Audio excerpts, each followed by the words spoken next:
ആലപ്പുഴയിൽ മുഖ്യമന്ത്രിയുടെ വാർത്താ സമ്മേളനമാണ്. നേരിടുന്ന കുറേ പ്രശ്നങ്ങളുണ്ട്. LDFന്റെ പ്രധാന പരിപാടികൾ പങ്കെടുക്കുന്നതിന് മുന്നോടിയായി അദ്ദേഹം മാധ്യമങ്ങളോട് സംസാരിക്കുകയാണ്. കടലാക്രമണത്തിൻ്റെതാണ്, കാലവർഷം കനക്കുമ്പോഴുള്ള വെള്ളപ്പൊക്കത്തിൻ്റെതാണ്. ഇതെല്ലാം വർഷങ്ങളായിട്ട് ആവർത്തിക്കുന്ന നില ഉണ്ട് എന്നാണ് നമ്മുടെ അനുഭവം.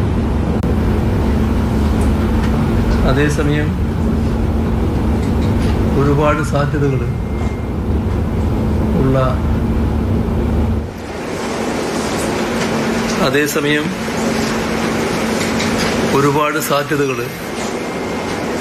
ഉള്ള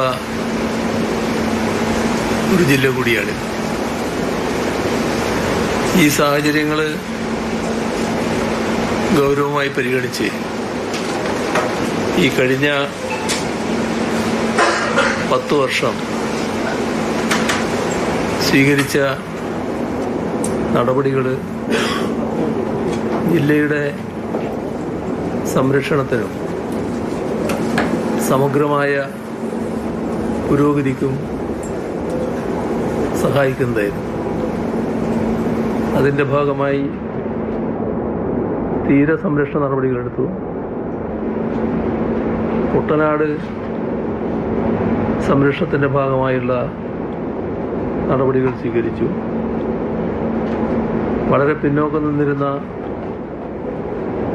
അടിസ്ഥാന സൗകര്യ പ്രശ്നങ്ങൾ, അത് നല്ല നിലക്കുള്ള അടിസ്ഥാന സൗകര്യ വികസനം പ്രായോഗികമാക്കി. ശാസ്ത്രീയവും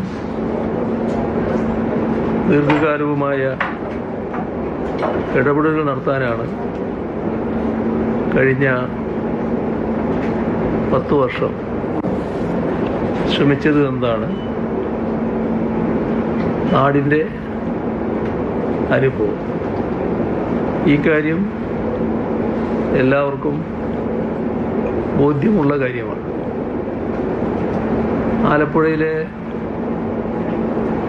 ഇന്ന് കാണുന്ന അവസ്ഥ പഴയതിൽ നിന്നുള്ള വലിയ മാറ്റങ്ങളാണ്. ആ മാറ്റങ്ങൾ ഈ കാലഘട്ടത്തിലുള്ള തുടർച്ചയായ ഇടപെടലുകളുടെ ഫലമായി ഉണ്ടായതാണ്. ഇവിടെ കുട്ടനാട് ലോകത്ത് തന്നെ പ്രത്യേകതയുള്ള ഒരു പ്രദേശമാണ്. സമുദ്രനിരപ്പിൽ താഴെ കൃഷി ചെയ്യുന്ന ഇടമാണിത്. വർഷങ്ങളായി പ്രളയം, വെള്ളക്കെട്ട്, ഇതിൻ്റെയൊക്കെ പ്രതിസന്ധി നേരിടേണ്ടി വരുന്ന നാടാണ്.